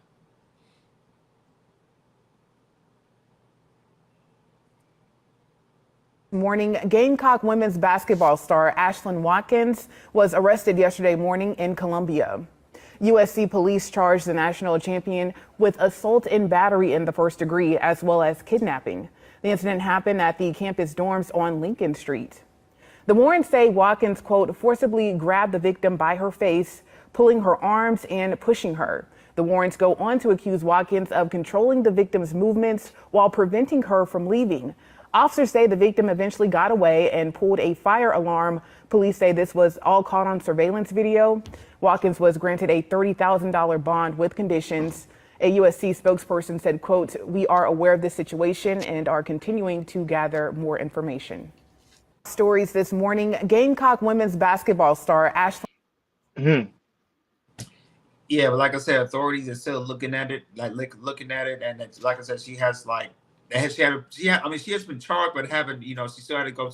I mean, she went to court and everything, so we don't know if the team's going to release her, because usually stuff like this, she should be expelled immediately, or the team should have kicked her out and everything. So Probably not. I don't know if the team knows something that we don't know, or the university knows something that we don't know. But other than that, Ronnie, man, what's your take on the story? No, probably not, because she just started playing on the team. They're not gonna do that. If she's bringing in like a certain amount of presence in the stadium, they're not gonna get in the court. They're not gonna get rid of her. No, they're gonna cover it up. Like I'm just shocked this story got out, because normally stories like this they try to cover it up. They don't want it to get out because it bring bad stigma to the school, and especially right now when it comes to the aspect of WNBA and all they're getting all this hype, and a lot of women basketball team in college getting a lot of hype. They trying to make sure stuff like this doesn't happen. I'm with you, Butterfly Jones is too much testosterone. Not only that, but it's sad to say, because there was a study done saying that like lesbian relationships are the most violent, and you can see that it pretty much it is, because the simple fact that you got two women together and you're dealing with two strong emotional beings together. You see how they both get very domestic. So same thing go for men and women, but it's not as strong as a lesbian relationship. You could look it up. You could look up that study. They even have it like a certain amount of percentage of how them coming together brings a lot of violent crimes. So it's sad to say, man, but she need to get it together, because she's trying to go in the WNBA being like that. They're not gonna recruit her. She's gonna be right there on the bench. So she need to get her life together and learn how to control her anger. More likely, Jordan Hakeem, she's gonna have anger management class. That's what they're gonna give her, anger management class, and say, hey, don't make this happen again. Go ahead, Hakeem. Your commentary. When I looked at that, I thought that was a street nigga. Me too. I thought it was a dude too. I ain't gonna lie. First, I was like, I had to look at my TV for a minute. I'm like, is that a dude? That's a woman. As Jordan was reading it, I said, no, that's a street nigga. That's not no regular person. That's somebody who's off the porch. She been jumped off. Her pulling the hammer out and stuff, that's typical, like somebody who's been in the trenches before, who like crash out. That's it. That's all I see. She needs to stay in jail. You think she was influenced by music? No, I think that's just her lifestyle. I think she needs to lose her scholarship, just like the rest of the street niggas who do. People forget, it's 1,000 niggas who lose their scholarship a year because of street shit. It's 1,000 Jordans who never make it. And thank Jesus they didn't, so the others can make it. That's what's called life. A lot of y'all might not like it. Roll and play. Whoosh. But the thing that I don't think they're gonna get rid of her, because they need more women like her in the WNBA. That would say this is gonna tell her don't let it happen again. It's gonna be like another John Moran situation. If they would, I'll be boycotting the NBA. It'll be biasness. I want them to have equal rights. But then the same situation went with John Moran. You saw it, didn't? I was hoping they'd throw the lock the key and throw them in. I want him to go back to Memphis to become a street nigga, not a ball player. But it didn't happen. You see, he was flashing guns, throwing signs up. It didn't happen. You active. No, she doesn't. Faye James, she doesn't need therapy. She pulled out a gun. Whenever you start pulling out hammers, you're a danger to society, whoever you are. If the day I do it, y'all need to say we need to put Hakeem in jail. But some guys, how some guys is. When some guys in the domestic violence, they were like, "You leave me, I'm gonna delete you." But she probably did that. But even though I know what you're saying, Hakeem, but that's the mindset. You leave me, I'm gonna delete you. You gonna see God today. You know what I'm saying? She was not threatening. I don't think she was gonna use that gun. Now, if we could catch him before that, then we could put him in therapy. But if they pull the gun out, then we need to put him in jail. You know what I'm saying? Like it's simple. And the thing is, last year, like I said, she was one of the players who won the national championships. Last year, she averaged 9 points a game, 7 rebounds, 2 blocks. WNBA won it, and she played all her games. And the thing is, and then this year, she's supposed to have her career year, averaging maybe a double in points and rebounds and everything. And also she's an elite shot blocker too. So that's her best skills to being an elite shot blocker, because last year she averaged 2.4 a game per block and everything. So she does have talent. She does have, talent to be in the WNBA. But with this on her shoulders and everything, like I agree with you, Hakeem, her scholarship needed to be revoked or something like that, because this right here is serious charges, and you coming off a national championship team last year, and you doing this, and also the coach who's one of the best coaches in the women's college and college ball and everything. This is not a good look. So I don't know what North Carolina was going to do, but her, they need to revoke her scholarship, and she needed to learn her a lot, because stuff like this, you at a prestigious school on a prestigious team, and you do stuff like this, that's uncalled for. So we'll just see what's up. I'll follow the story up with this one and see what's going on. I don't think. I'm telling you, they want her in the WNBA because it looks good. It looks good on the school. It looks good in the school. Like, hey, look, we got a star player that went to the WNBA. Look, so then when girls trying to play ball, they be like, look, you get achieve the dream too if you come to our school, because you guarantee you're gonna have scholars coming over here, bringing you to the WNBA. So it is what it is. Moving forward. Go ahead, Jordan. All right, let's move forward. Remember last week we was talking about Cam Newton, and also talking about the doctor who was on the show, and how he talked about he has 3 baby mothers. We know about one of them, and he has about 8 kids. Now, one of his first baby mothers came out a couple of days ago, and she was kind of explaining her public breakup with Cam Newton, and how she had 5 kids with Cam. And then Cam cheated on her with another girl, with another chick, and she got the chick pregnant. And once she found out that the chick was pregnant, she decided to leave because she didn't want to be in that situation. And she was talking about how they do co-parent and everything. And the thing is, it's like she left the situation, but you looking at Cam's girlfriend right now, Jasmine. She had a baby by Cam, but also taking care of all the kids and everything. So I just want to say this: some women would accept that, but for her first baby mama, she said, "I can't accept that." And the thing is, they was not married, and I believe they was together for like 5 years. I think they got together for 2015, and then they broke up 2019. And she had all 5 kids with Cam those 5 years as well. But after he cheated, she started to throw away. But getting into the more details, go ahead. I can't play the clip. Let her tell her story, and after that, we'll chop it up. Something going for myself, and then I ended up pregnant with Kashmir, and then that's when I went through a public breakup, and that was that. And then me and my partner, we separated. So I'm a single mom of 5 kids later. People always ask, "Oh, why are you what happened with your marriage?" or why you're not in a relationship. And I always say I was never married, but the relationship, I thought it was going towards marriage. And then my partner at the time had an outside baby. And he kind of wanted to force it on me. And I wasn't really ready to, I don't really know how to describe this or talk about this. He had a baby outside of our relationship that wanted to focus on my career. We were not married, so I'm like, I'm not about to deal with this, because I thought what we had was something way more special than the way you're treating it. And I felt like I had no choice but to leave. I had to choose me and my kids over what he was about to put me through. So that I was not okay with. And we were not married.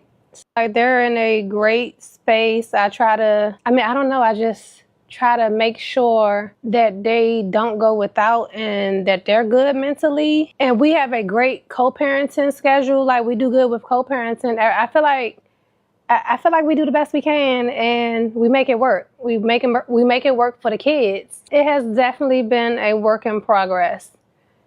And I feel like it should get better with time. Just give it time. I feel like everything always gets better with time. As long as the parents are good in a good place, then the kids will be good. So as long as they see a healthy relationship, I feel like that's the best thing you can do. Because the co-parenting schedule, we do week on and week off. We switch every Sunday. It's like I have that free week to myself where I can focus on what Kia wants to do and create all of these things for Kia. Like I started a beauty line, I started this YouTube channel, and I have like they're in a great space. I just try to make sure that they don't go without and that they're good mentally. And we have. So yeah, so this, like I said, this is Cam Newton's first baby mother. Like I said, they've been together for 5 years, and you know, and he had, like I said, Cam Newton had 5 kids with her, but unfortunately, I guess he cheated and then got a chick pregnant, and now when she found out, she broke it off and everything, and it kind of get into details. It's like, you know, last week when we talked about Cam Newton, like, you know, who was his baby mama was. Like I said, we know that's the first one. And now we know the other one that he's currently with right now, and we kind of see like how, you know, get a little bit in the depth of, you know, Cam's, you know, his past relationship, and also his current relationship as well. Yes, shout out to Chicago West. He says he also was crying about that Bentley. Yes, he was, and I think it was a legal battle with that and everything, but I believe it was settled or something like that, but. Yeah, man. So we kind of know a little bit in depth about, you know, Cam Newton, his both of his baby mothers and everything, and you know, and like I said, it kind of tells you, like, you know, some people believe that, you know, he you know, still, you know, participating in broken families. Some people don't think that way because, you know, as long as he's taking care of the kids, he's there. But you know, but like I said, but let's talk about it. Hakeem, man, what's your take on this? So I want to be politically correct. And I want to apologize to Cam Newton for something, because there's something I do got to give him credit on, because we do got to give him credit on this. And now I want people to hear me out and don't think I'm bashing the girl. We did a little research on her, and I don't know if this is 100% true. That particular girl you're talking about, she was a stripper. So I could blame Cam on this one. First off, she already had 2 to 3 kids before meeting Cam. Cam accepted her kids, adopted them. He comes from a religious back home. He had 2 children with her. He doesn't not claim, he just claimed them all. So when we start talking about 8, I was trying to see, the numbers were so high. But 3 of them are not, I think 3 or 4 of them are not biologically his. Because I think he has a baby with another girl. She had another kid and he claimed. So a lot of the kids are not biologically his. She already had kids. And another thing too, that's his first girl he dealt with. The mama and daddy ain't like her. Go look back. They did not like her at all. Cam had no kids at the time, and he was dealing with her. She already had 3 kids. So the messed up thing he did was, this is where it confuses me, him dealing with her, and he didn't have kids, and he was a powerful, wealthy man and dealt with her. A lot of it had to do with optics, lifestyle, access to sex, and all that. That's what I believe. And the ease of it, the ease of getting sex from pretty women. So I don't want ladies to say that, you know what I mean, he's now starting to want to break a broken home, but he was already trying to patch a broken home, which typically a lot of people would advise that first option wasn't an option if you're a $40 million dude. Why are you getting a single mom if you got $40 million and you have no kids? I was talking to somebody about it. Sometimes a man see quality in a woman. Chicago really asked the question: do wealthy and powerful men create broken families? We asked that question last time we went live, and I told him no, they don't, because the aspect they have resources. Because remember, number one thing when it comes to family, they always mention resources, and can a man be able to provide for his family? Cam Newton can. He have the bad, like Hakeem stated, $40 million. That's a fact. And it's sad to say, Ivory, you're right. It's a sad thing to say that she would then accept his kids. Some women are like that. Some women are selfish. So it is with some women, not all, but some women are selfish. Those 3 kids were from 3 different dudes. If I'm not mistaken, allegedly, I think those 3 kids she had, I don't know if they're from different guys. Yeah, they wasn't married, so we didn't know what type of relationship they was having. See, nobody. That's why I say you got to be careful, because a lot of people didn't do backstory on Cam Newton. Hakeem, you did, so now you see like the truth, like what Cam Newton was saying. Like he is a family oriented type of man, and he said, "Hey, family to him is everything, and them kids are everything to him as well." So he accepted someone else's kid and made it as his own. But some people would call him a simp. Oh, he's breaking up broken families, and look, he's not. And then now when he want to create his own family, now people have an issue with that because look, he's not together with the baby mamas. You can't always go by criticism and what people say about you. You do what you do. As a man, you follow your own lead. You want to do what you want to do. Make sure you do what you want to do, and not only that, but make sure the woman's on your same program. But the lady kept saying she didn't agree upon what Cam Newton was doing, so that means Cam, she was not on your program. That means you should have been cut her off. If a woman's not on your program as a man, cut her off. Yeah, but cut her off. She felt she had leverage because she had kids. Women gonna always have leverage over you when they have kids because they can weaponize the children. They say, "Hey, I'm not gonna accept this. I got children with you. You can't do this. I got kids with you." Chicago said, if a man works 80 plus a week, is he present at home? Hell no. No. That nigga paying. I mentioned that. I think I mentioned that when the last time we had this discussion. I was talking about the man work every day. He cannot be present at home. No. Hour of the day. It's impossible. But you can still have communication with the child when you come home from work. Spend time with the child. Like Jordan do. He spend time with his daughter. You see they going out with different stuff. Like you can see he even post about it. So that's like that's father-daughter time. And I think that's the problem a lot of men keep forgetting. Because soon we come home from work, we're tired, we're like, I don't want to do anything. And that's a pride problem. Go ahead, again. Chicago's touching on something real serious. He said, why do we think polygamists are creating broken homes? That's a whole nother conversation for another day. Shout out to the dog. we might have to rethink this Cam Newton stuff. I thought he was polygamous. That's what I thought. I thought he was going through that polygamous lifestyle. He said keep it. I'm had to put on my thinking hat now. Chicago just made me look at this. Hold on, let me put on the different glasses. I thought he was a polygamist because he have a lot of women. All of them on the same page, but it seems like all of them are not on the same page. Yeah. Shout out to Genesis out the dog who's also in the building. And Fatty J say communication. I agree. Communication is everything. Have communication with the woman you're dating. That's why I don't know. Y'all saw Finesse 2 times.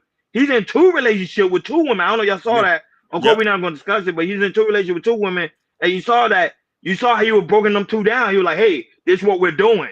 Yep. If you're not gonna do it, there's the door." That's what I'm saying. That's how you got. That's how you got to talk to him. Like, "Hey, this is the door." I did like that. A lot of people was complaining. A lot of women online like, look how he's talking to him. He got $100 ones in his hands. He's talking to me, but he was keeping in the beans. Say, listen, you say you love me, I love you too, and this is what we're doing. If this is not what we're doing, hey baby, I gotta let you go. Sometimes that's how you gotta talk to him. Go ahead, Jordan. No, it's a good thing, and the thing is, it's like you see kind of the reason how Cam Wynn kind of let that, even though. I kind of believe the story that she's like he allegedly got somebody else pregnant. I think she was kind of pushing. I don't think it kind of would the way that went because I feel like Cam was kind of already done with her in a way, and she probably didn't see it, and that's why he probably messed with another chick as well, as being the second baby mother. So I kind of believe 100% of what she's saying. I could believe little bits in there, but I really think about it. I kind of don't believe in everything because Cam thought she was a problem. Like Chicago said above about that Blittley situation and everything. So she was a problem. Now the situation he is right now with his current girl right now, people was, kind of attacking not just Cam, but also her because, Cam kind of, because Cam's girl right now, Jazzy, she was more of an independent type of woman, about her career and everything. But once she got with Cam and everything, she became more traditional, like turning 180, and this became traditional, and a lot of women had a problem with that now, because she said she loved to, take care of her man, take care of her baby every day. That's her true passion is and everything. Now I see that, with Cam, when you how about you like Cam, you have the money and everything, and Cam know what he wants with a woman and everything, and hopefully we never know. Maybe, well, I don't think so. He said because we come to marriage, he kind of fears it a little bit more and everything, of divorce and everything. But the woman he has right now, she's doing everything for that man. And to me, it's like if she's doing so much, why not maybe propose to her? Because she been on her social media page to say how how she loves Cam, how she loves to serve, how she take care of her kids, also care of his kids that's living with him as well and everything. So it just made me think it's like, what, maybe Cam is doing what he's supposed to do and everything. He's not messing, like I said, he's not messing around with other women. He's not getting multiple women pregnant like Nick Cannon is. He's in one relationship, one relationship. He's sticking with one relationship, and right now it's working right now. So I can't be mad at Cam for that, what he's doing right now. Yeah, he's not doing the Nick Cannon thing. Nick Cannon doing something totally different. Cam is on a whole nother spectrum. But put Fatty James say put a ring on it. I don't know. He said he's afraid of marriage, so I don't know if he's gonna put a ring on it. You know why he ain't putting a ring on it? Because if he did, you could walk away with that $40 million. Put it under your mom's name. What's it called? Did it? Still don't work. They can go to court and say you're evading, you hiding. But how come what's did it? What's his name? Tom Brady. Tom Brady and all of them. Go ahead. Final topic of the day, Jordan. Go ahead. I like the way you found it. All right, let's go with this. Oh, let's talk about this one. Let's talk about what this. Shout out to the lovely Jonathan Vincent that's in the building. This one, but this came off of this on social media, but it came off of Twitter/X. So there was a woman. A woman paid a man back with a foursome for buying her and her two girls VIP tickets to an Usher concert. And the thing is, they went about 11 rounds. So this man who paid for these women VIP tickets to see Usher, it was as a token of appreciation for his consideration gift to her and to two female friends. She planned to surprise him with a special experience they all agreed on. So they all agreed upon this. She described this as one of her top 3 most best experiences, given it was a perfect 10 out of 10 score. She provided additional information that was omitted in the statement. She said, number 1, there was 1 man and 3 women. Yes, we ran a train on him, and it was very consensual, and it was very enjoyable for all the people. They was very protected. They used condoms. They switched condoms, and yeah, that's it. So it looks like if you take a girl to a concert or her friends to a concert, they would see go take her to see Usher or maybe Chris Brown, and you pay VIP, you might get a little extra after the concert. And that guy just got lucky. He got something that he remember for the rest of his lifetime. We're going to have take on this. Oh, that guy got lucky because women ain't really doing that. That guy got lucky. He got lucky. That was a weird situation. That normally doesn't happen. And no worry, Natasha, we saw you sneaking in the back of the road. Trust me, we saw you. But at the end of the day, he just got lucky. A woman, his woman was down, her friend was down. They said, "Hey, this is how this experience." And I won't be surprised. It probably was in Vegas when Usher was in Vegas. Whatever happened in Vegas, stayed in Vegas. So there was just an experience they just wanted to have. And to me, this was in Philly. Oh, it was in Philly. This was a Philly concert. So that guy was lucky, and I hope he was able to handle himself because dealing with 4 women, especially if they were 4 women that was bad, chances are he didn't last that long. Chances are, unless he was using the pill, like Hakeem said, the Viagra or something. Yeah. Because there's no way 4 women. You got to pop you 2 of them blues. Boy, no, that's not good for the heart. 2 is not good for your heart. You will pass the F out. And especially if you're on Red Bull and liquor, no. He would have been in the hospital. He probably didn't last long. He probably just did it for the like, look, I did it, and then they want to talk about it online. People do anything to go viral now. Go ahead, I like your confidence. I personally won't do it. You know what I'm saying? I won't do that. I just never been that freaky deaky. You know what I'm saying? It's nice. You know what I mean? Maybe we right, Genesis, not 2. Know what I'm saying? That's crazy. 2? Yeah. Listen. Bro, he'll be in the hospital. I'm trying to fuck the heaven. You know what I'm saying? Like 2 of them blues. Like, and get really. I'm gonna give them if I gotta do 4, I'm popping like That was a shout out to Kevin Server. They said he left here like a G. He Oh my left there God. on the top of a woman. Yeah, He yeah, said yeah. that's the best place to go is on top. And he was on top of a Hispanic joint too. Ah! Yeah. Kevin Server doing his thing, boy. That was the other day. But like that one tell you, I keep but 4? No. Yeah. Most no, men can that's only good. handle 1. Majority of men Yeah. can't even handle 2. It's physically it's a lot of work, bro. It's a lot of work. A nigga would be lying to say he A can lot of handle water 4. too. A lot of water. I'm sorry. Oh, you said they was lying? That was think so. That was I think he was lying. I was there's no way. He 11 probably did rounds? 2. 11 rounds? Look, Jordan shaking his head. Rounds. I don't know about the rounds either. No, 11 rounds? No. No. That's crazy talk. No. Most guys can barely do 2 rounds. Right. I like the way your body moves. Nah. Hey, that's a lot of calories burning. Man. That's a lot of calories, baby. It's a whole lot of calories. Yeah, but it was a small little comment. But yeah, today, guys, it's a short live stream. We just wanted to catch up because we missed you guys on Monday. So, we were like, we're going to go live a little bit today. Of course, we'll resume back tomorrow at 6 o'clock Eastern time. Of course, we'll do our normal 2 hours, but today was just short because, normally Tuesday, we don't normally go live because I work, Jordan works too. Jordan actually got to get ready for work. And Hakeem, he got to get some. Yeah. He said it's hard juggling. Hella, it is, boy. No, but you could, Hakeem, it's all about balance. You balance yourself and you pace yourself a certain way. If you work out, Hakeem, you can do it. I think you can do it. Hakeem, you gotta be good condition. Listen, I'm gonna agree with Truth said. Niggas is lying.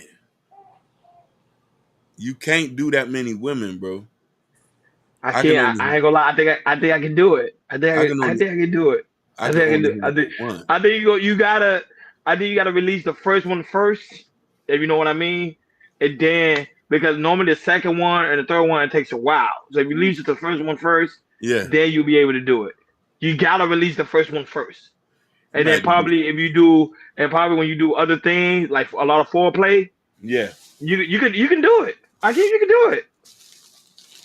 But you gotta release the first one first, because the first one is gonna make you tired. So when you're tired, you just gotta, like Jordan said, drink some water, and you just gotta. And first of all, you're not doing all the work either. Yeah. There's three of them. You're not doing all the work. They're gonna do the work. You're not doing the work. You might do 20% of the work. Let them do the work. Oh, that's true too, Jordan. Yep. See, Scorpio thinks a lot. Genesis is it was a Labor Day makeup show, you know what I'm saying? And Hakeem was under the weather. So now we back. So we were just trying to make up. So we're not doing like a normal live. But tomorrow we will zoom back, which is on Panel Wednesday. So true, that's where we're gonna drop the link to the chat so you guys can come out and join us with a different variety of topics for tomorrow's show. But not only that, but shout out to you guys. Shout out to Genesis for being here. We really do greatly appreciate you. Fanny James. Thank you for coming by, sweetheart. Thank you for coming by, sweetheart. Faye James, I'm so happy you back with us. I know you've been gone for a while. And Michael and Hakeem Michael, man from the street, his friend Michael was also in the building. Michael Piero was also on Family Mia. Thank you for being here so much, man. Shout out to True Number Favorite guys. Make sure you subscribe to his channel. Go subscribe. Also subscribe to Genesis as well. Genesis After Dark, guys. Make sure y'all go and subscribe. The mom mother was also in the building, even though she was late, but she sneaked in to the back. So guys, go and watch the replay because it was good. Hakeem kind of went in on the Dame Dash topic, which was really good. Great commentary on the Dame Dash. Hakeem and Jordan, that was really good. That taught me some new things about Dame Dash. Shout out to Ivy Wody, who was also in the building. Chicago Rilla, guys, make sure y'all also go subscribe to the Chicago Rilla channel as well. Sometimes you go live, you talk about different variety of topics when it comes to music, even what be going on within the space. Great to see you, Chicago Rilla. You've been missed, my brother. I ain't seen you in a while, but it's also great to see you in the building. Shout out to Butterfly Jones. Thank you so much, Butterfly Jones, for coming through. Christopher J. Thank you so much, Big Dog, for coming through. And on Christopher Day, we did do a commentary on the Cam Newton. Just go back and take a look. There was a quick live today. We didn't really go live too long because normally Tuesday I have things to do, and Jordan have things to do as well. But we had to come show love because we missed you guys on Monday, so we wanted to make sure to show you some love. Shout out to Mimi, one of the co-hosts of the Psyche Avengers, and congratulations to her. Well, she also have her own personal emoji. Guys, the more members we get, the more we create more emojis for you guys. So guys, please become members because we want to make sure everybody in the chat room have emojis. That's one of Hakeem and Jordan's goal, is to make sure all you guys have emojis. So when you guys walk in, it's like a family. So guys, become members. We have different type of tiers. We have I think the 149 one, I think if I'm not mistaken, 149 one. We got the $5 tier, and also we got the 19.99 tier. The 19.99 tier is going to be pretty much exclusive content. That when Hakeem is traveling, Jordan traveling, whatever they're doing, they will post their video blogs on there. That won't be regular for the public. So guys, make sure y'all become members. It's also greatly, greatly important. So guys, let's get that membership up so we can create more emojis for you guys. Shout out to Gore, that's also was in the building. Shout out to you, Big Dog E Black. Shout out to you, E Black, for being in the building. Stevie, thank you, Stevie, for coming back, coming by, and also showing your love. We really do greatly appreciate it. Nightish, thank you, Nightish, so much, my brother, for coming through in the building. Nightish, I still watch the show. It's just that I be working like hell, but I still be tuning in, man. Sherry Bryan, the lovely Sherry Bryan, the lovely Bobby Bryan, and also her son Sky, man. They're doing wonderful works, man. That guy, his GPA probably gonna be like a 5.0. He be getting straight A's. It's amazing. Straight. Shout out to Ashton, the creator of the Shiesty Adventure, was also in the building. We greatly appreciate you, Big Dog. Shout out to Kendall, the Motherfather, was also in the building. Shout out to those that was watching us on Kick today. We got a lot of people watching us on Kick today. We really do greatly appreciate you guys. Guys, make sure you follow, because we will be going live tomorrow, 6 o'clock Eastern time. So guys, make sure y'all follow over there on the Kick World. We really do greatly appreciate you guys, and also the Twitch world as well. Shout out to those watching on Instagram, Facebook. I can't be everywhere, Big Dog. Pretty soon we're gonna be on X, Twitter, Rumble, and TikTok. Kendall with a picture. Kendall don't have a picture. He won't put a picture. I want him to put a picture so we can change his emoji so he can have a picture, but he don't have a picture yet. I'm waiting for the Chaos Culture Radio meetup in Florida. Oh, stuff like that we can do. You understand? We just gotta set it up. You gotta set it up. We were trying to go to the one in Houston for the Shiesty Avenger meetup. And I was gonna go to the Black House meetup too, but then Jay Prince he canceled it. I would really go to the Black House meetup. I'm like, damn, you really go? I would really go for real. I'm like, yo, you gonna really do this thing? Yeah. Natasha said maybe if you become a member. Wait a minute, Natasha's not a member? Natasha's a member. No, she's not. Natasha just be giving people membership. She's not a member. That's gorgeous. That's beautiful. She just giving people membership. She's not even a member. Shut up. Shout out to Natasha, man. Shout out to y'all. Not only that, but guys, also very important, go to Chaos Culture Radio, description in the description, where you can purchase the Chaos Culture Radio t-shirt, the Chaos Culture Radio hat, the Chaos Culture Radio coffee mug. Prince King book is not in the description, however, it's in community tab. Y'all go and support the Black author or New York Times bestseller, Hakeem, one day New York Times bestseller. Hakeem, make sure you sign the books on your next book, Big Dog. Sign it. Tell them to print it on the label so people can have a print. Boy, Hakeem, you live in the American dream, Big Dog. Not yet. Until we can all be in Lear jets, we ain't see it yet. Yeah, y'all are adorable. Yeah. Jenna said we try to make sure everybody have them. We're gonna make sure everybody have emojis. So guys, become members. We're gonna make sure. Jenna said we want to get you an emoji. We want to get Sherry Bryan an emoji, Bobby Bryan. We want to get all you guys emojis. So I would say, guys, just become members today, man. We got also exclusive content that's coming soon. I think we're gonna do Chaos After Dark, where we'll be like a members only content. So guys, make sure you become a member. That one gonna be under the $5 tier, not the $1.99 tier. The $1.99 tier is for us to create emojis for you guys. But the $5 tier will be like when we go to Chaos After Dark and beyond. But I can't. Why you drop the link? I know. Truth just said he wanted to talk after. After the show. Go, yeah, but I know y'all got to go to. No, but we can talk for a bit. But not only that, but thank you guys so much. Thank you guys for tuning in to Chaos Culture Radio, guys. We will see you guys tomorrow, 6 o'clock Eastern time. Don't forget, put it on your calendar, set your alarm. We will see you guys then. We over and out. Natasha Wait, Vincent. oh no, you said how much to drop True? That's after the show. How you gonna drop True after the show? No, we did. Here. We don't do bounties here. No, I think he was just joking. I think he said that after the show. Hey, Genesis, you're right. LOL. The books need to come with a clip of Hakeem's toenails. That sounds like a good idea. There you go. Yeah, but no. Hey, she said hello, guys. The queen, Look. Nina, the baby chaos. Huh? There you go. She can't see. There she go.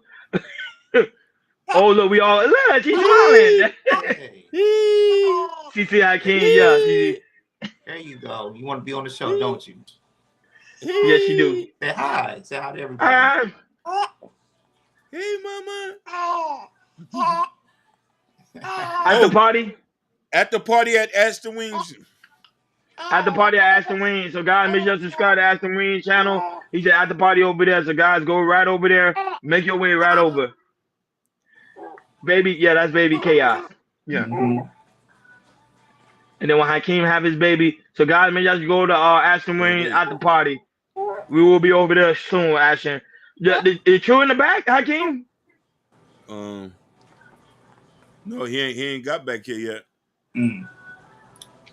Over and out.